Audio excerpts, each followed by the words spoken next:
What if your skin had almost no melanin at all? You'd look completely different from the people around you. This rare genetic condition is called albinism, and it affects much more than skin color. People with albinism produce little or no melanin. That can make the skin extremely pale. Hair and eyelashes may also appear very light. But the biggest challenge isn't appearance. It's the lack of protection melanin normally provides against UV radiation. That makes sun protection especially important.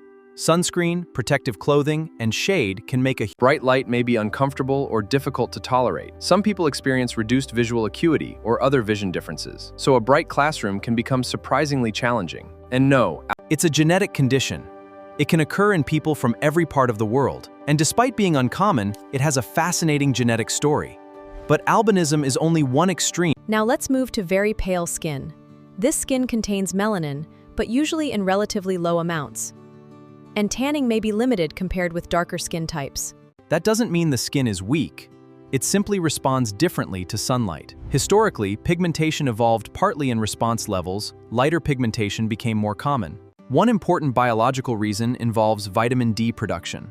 UVB radiation helps the body produce vitamin D, but there is no universal number of minutes that works for everyone. So more sunlight isn't automatically better, and getting burned is never the goal. For pale skin, protecting against excessive UV exposure is especially important. Next comes fair skin. It contains more melanin than the palest skin types, but it can still burn relatively easily. Some people with fair skin develop freckles, and freckles aren't random. It contains more melanin than the palest skin types, but it can still burn relatively easily.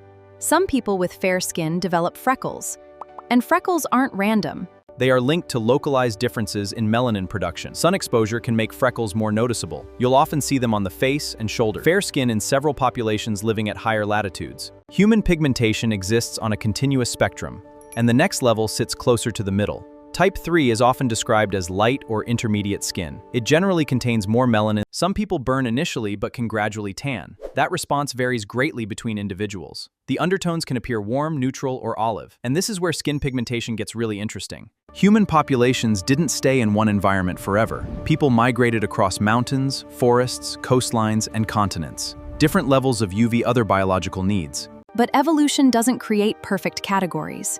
Real human skin comes in countless combinations.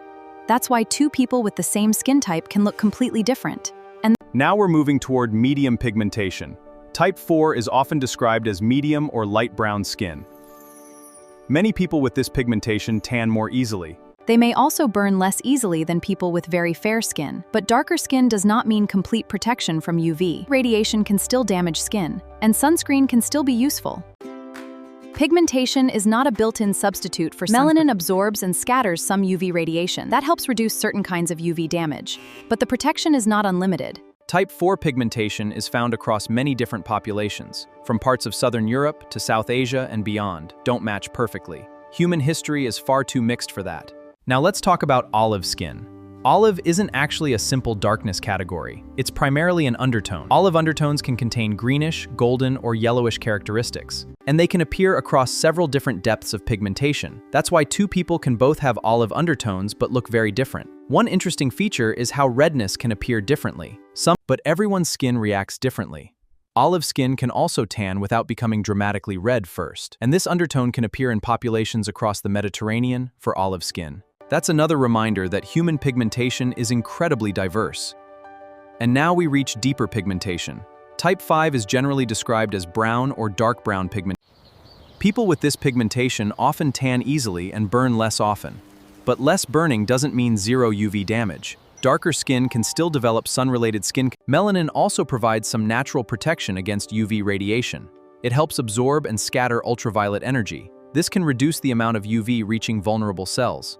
That includes many populations across Africa, South Asia, Southeast Asia, and other tropical regions. Evolution favored pigmentation that helped protect against intense UV exposure. So skin pigmentation is connected to a much bigger biological story. It's a story written over thousands of generations. At the deepest end of the Fitzpatrick scale it usually tans deeply and rarely burns. But again, rarely burning darker pigmentation can significantly reduce the amount of UV reaching deeper skin cells. That contributes to lower rates of some UV-related skin cancers. but some skin cancers early on darker skin. So knowing your own skin and checking unusual changes still matters.